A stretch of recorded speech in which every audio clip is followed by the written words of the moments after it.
So magluluto tayo ng biko mga idol. Ayan na yung malagkit mga idol oh.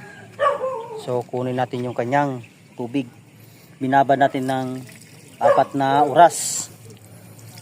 Ayan.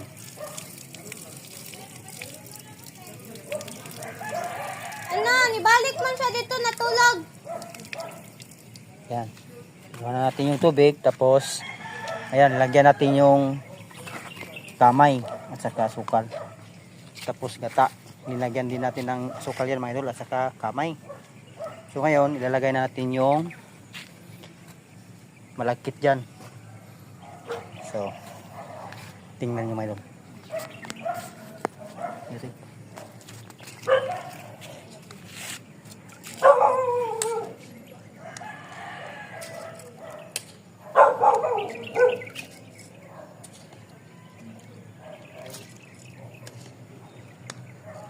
so itong malagkit ito mga idol, 2 kilo to.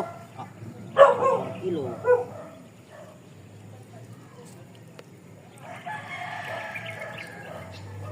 Na. Ano ito?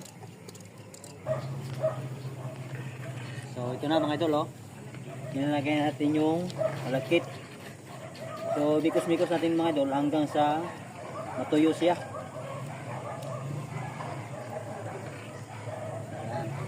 Cut na po.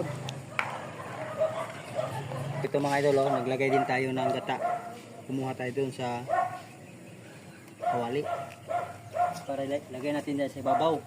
Mamaya pag matuyo na to. Ito na.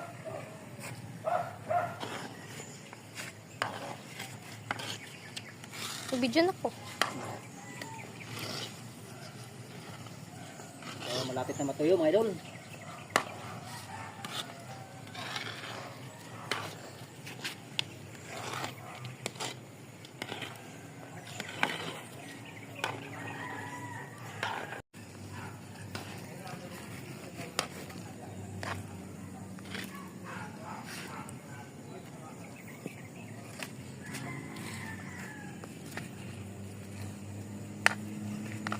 Kailangan natin pantayin mga idol. Pantayin natin para lagyan natin ng toppings. Patagin man, di man pantayin.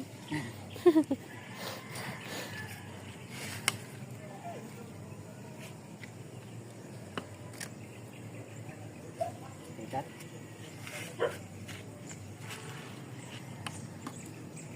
ayan. So, lagyan natin ng yung gata na kinuha natin kanina mga idol.